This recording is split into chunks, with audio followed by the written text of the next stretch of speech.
बिस्मिल्लाहिर्रहमानिर्रहीम। अस्सलाम वालेकुम। आप सब लोग कैसे हो? उम्मीद करती हूँ आप सब लोग ठीक होंगे, खुश होंगे, आबाद होंगे, हंसते मुस्कुराते होंगे। तो ये बराबर वाली की लड़की लाई थी सूट। इसने सूट लिए हैं या फेरी वाले जो आते हैं गलियों में, तो इसने ये 200 का, कोई 150 का, कोई 250 का, इस तरह से 500 में ये 3 जोड़ी कपड़े लिए हैं। तो बस मुझे ये वाला तो थोड़ा सही लग रहा था, मगर ये रेशमीन सूट है और ये सर्दियों में भी नहीं पहने जाते क्योंकि ये ठंडे लगते हैं, और गर्मियों में तो गर्म है ही है। तो खैर ये तो पहन लेती है हर तरह का। तो मैं इससे कहती हूँ, मैं कहा ये सर्दी में ठंडे लगेंगे और गर्मियों में तो पहने ही नहीं जाएंगे, हवा ही नहीं पास होती, रेशमी नहीं है। तो बस ये तो सब तरह का पहन लेती है कपड़ा। तो ये इसकी शलवार थी, बस मुझे यही कलर अच्छा लग रहा था सूट का। मैं कहा चलिए बना लेना, ट्राउज़र वाला जो चल रहा है या प्लाज़ो वगैरह जो लड़कियां पहनती हैं आजकल की।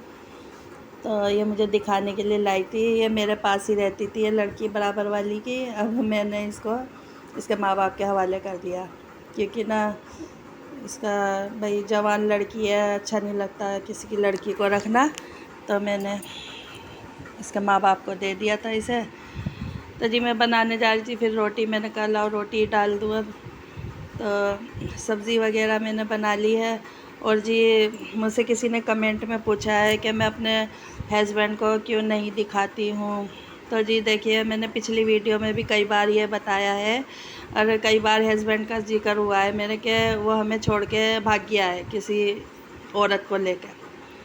तो उसे गए हुए 7 साल हो गए हैं वैसे तो, मगर अल्लाह का शुक्र है हम अपनी ज़िंदगी अच्छी गुजार रहे हैं, खाना भी खा रहे हैं, पहन भी रहे हैं।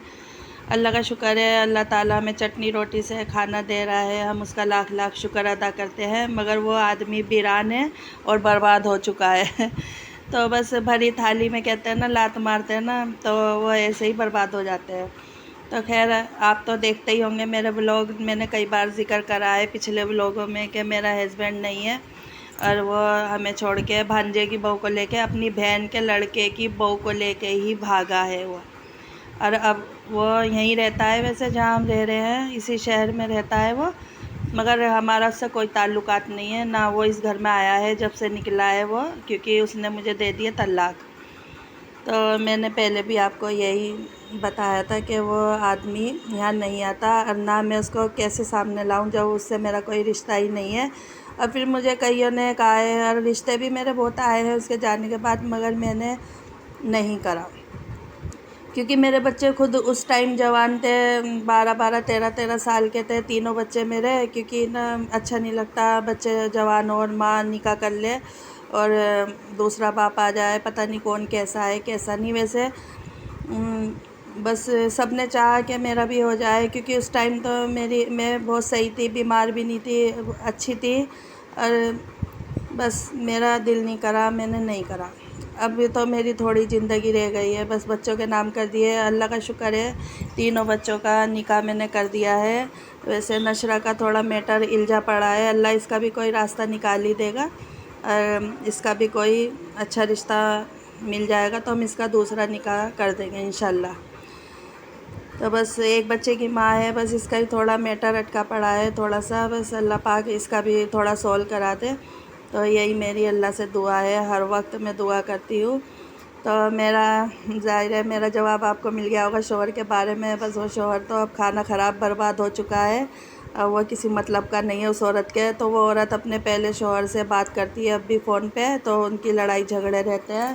पहला शौहर यानी कि मेरे हस्बैंड का जो भांजा है, भांजे की बहू को ही ले गया था वो, तो यानी कि मेरी नन का लड़का, तो उससे वो बात करती है अपने पहले शौहर से। अब भी मैंने सुना है, मुझे सब बताते हैं आके, रिश्तेदार वगैरह सब आते हैं मेरे यहाँ, तो वो बात करती है उससे। और मैंने ये भी सुना है कि वो अपने पहले शौहर के पास ही जाएगी। वो उनकी प्लानिंग चल रही है कि मैं वापस तुम्हारे पास ही आऊँगी, क्योंकि जो मेरा शौहर था उसे तो मैंने झेला है। वो तो औरतबाज तो वो शादी से पहले ही था, मुझे पता चला था बाद में कि वो लड़कीबाजी करता ही था शुरू से ही। मगर मैंने बच्चों के खातिर उसके साथ इतने साल गुजारे, मैं कहा चलो बच्चे हैं कहाँ जाएंगे, फिर बच्चों के खातिर निभा लेते हैं, कोई बात नहीं। मगर बस उसने जब तलाक दे दी तो मेरा उससे कोई मतलब रहा ही नहीं। जब उसने तलाक दे दी तो वही सब, मतलब आपको पता होगा हमारे में तो बाल से ही बारीक है, शरीयत हिसाब से तलाक भी हो गई है और कोर्ट कचहरी से भी हमारी हो गई है, तो इससे मेरा कोई मतलब नहीं है। हाँ, मेरे बच्चों को मिल जाता है रास्ते में, जैसे आता जाता तो इनसे बोलता चालता है। मैं तो इन्हें काफ़ी मना करती हूँ, मगर कहते ना औलाद है, अब क्या करें। मैंने इन्हें काफ़ी मना करा है कि उस आदमी से मत बोलो जो तुम्हें छोड़ के भाग गया, तुम्हारे बारे में नहीं सोचा उसने। सुना है मैंने उस औरत ने बहुत उसकी ज़िंदगी तबाह कर रखी है, और जी बहुत ही ज़्यादा वीरान हो चुका है वो, घर बार से भी और वैसे भी कई सारे घर बदल चुका है, किराए पे रहता फिरता है इधर उधर। तो बस, और वो मेरी बराबर में जो रहती है, जिसके बच्चे मेरे घर में आते हैं, आपने देखे होंगे, जो लड़की अभी सूट दिखाने आई थी, तो उस की माँ से भी कहता है कि मेरे बारे में पूछता रहता है वो कैसी है, ठीक है या नहीं है। भाई कहते हैं ना, जो भी आता होती है वो होती है। वो तो भाई मैंने तो उसका बहुत अच्छी तरह ध्यान ख्याल अच्छी तरह रखा है। वो पहले जब मेरी शादी हुई थी तो गाँव सा, यानी कि उसका थोड़ा गवट्टापन था, उसके ऊपर थोड़ी मूछें वगैरह चौड़ी चौड़ी।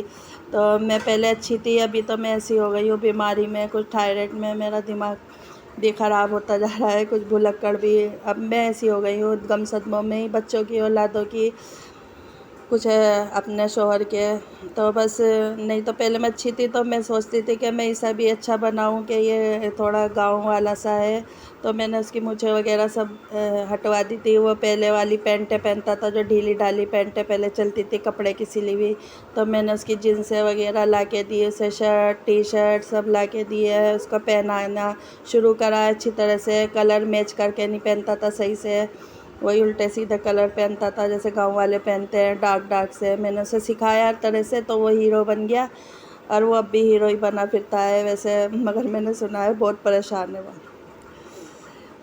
मैंने उसे कई बार, मेरा उसने मुझे तो नहीं देखा 7 सालों में, मगर हाँ मैंने उसे कई बार देखा है। जैसे मैं कहीं जाती हूँ बाज़ार वगैरह या कहीं पे भी जाती हूँ ना, तो वो रास्ते में मिल जाता है। विक्की विक्की चलाता है ना, वो उसके पीछे टोकरी बंधी रहती है, पानों का काम करता था वो, तो वो पान वगैरह सेल करता है। तो ऐसे ही छिचोरा टाइप है वो, गले में कुछ डालना, वो अंगूठी वगैरह जैसे कलियर के बाबा पहने रहते हैं, इसी तरह से वो छिचोरा टाइप रहता है। अब वो भी छिचोरी है, जिससे हमने निकाह करा है, तो वो भी छिचोरा है। मैं तो अपने सामने से कुछ पहनाती नहीं थी, मैं तो उसे सही रखती थी, क्योंकि मुझे ऐसी चीज़ें आदमियों पे पसंद नहीं है। बस घड़ी तो पहन ले, मैं पहनने को कहती थी कि तुम घड़ी पहनो, मगर ये जो ब्रेसलेट वगैरह औरतों की तरह पहनता था ना वो, अंगूठी भी मैंने उसकी बहुत कम करवा दी थी। मैंने कहा ये अंगूठी भी उतार दो, मगर वो औरत ही सही नहीं है, वो खुद छिचोरी है तो उसे भी छिचोरा ही बना दिया। मगर हमने यही सुना है कि अब वो औरत उसे भी छोड़ देगी और अपने पहले शोहर के पास ही जाएगी। तो जी हम तो कहें जैसा उसने करा ऐसी भरेगा। और हम तो अपने घर में अल्लाह का शुक्र है इज़्ज़त की ज़िंदगी गुजार रहे हैं। अल्लाह का शुक्र है, अपनी चटनी रोटी खा रहे हैं। यूट्यूब चैनल पे आई हूँ इसलिए कि मेरे 2 पैसे बन जाए, मेरी अर्निंग आने लगे। वैसे तो मेरा वो उस टाइम और घट ही रहा है, मुझे बहुत दुख है। व्लॉग बनाने का दिल नहीं करता बिल्कुल भी, मेरा दिल भर गया वो लोगों से। बस क्या करूँ, मेरी मेहनत है तो इसलिए मुझे डालना पड़ता है, वैसे मेरा अब दिल नहीं करता। मैंने इतनी रिक्वेस्ट करी है सबसे कि मेरा चैनल सब्सक्राइब कर दीजिए, लाइक कर दीजिए, और जी शेयर करिए दोस्तों के साथ। तो खैर करा भी है, सब्सक्राइब बढ़ भी गए, मगर वो उस टाइम नहीं बढ़ पा रहा। साल भर हो गया है तो वो घट रहा है वो उस टाइम, अल्लाह मालिक है खैर। तो बस जी मेरी वीडियो इतनी थी, मैंने आपको सब बता दिया अपने शौहर के बारे में कि उसने हमें छोड़ दिया है। तो मैं आपके सवालों का जवाब मैंने आपको दे दिया है। तो मैं आपसे कल मिलूँगी नेक्स्ट वीडियो में, तब तक के लिए मैं आपसे इजाज़त चाहती हूँ। अल्लाह हाफ़िज़।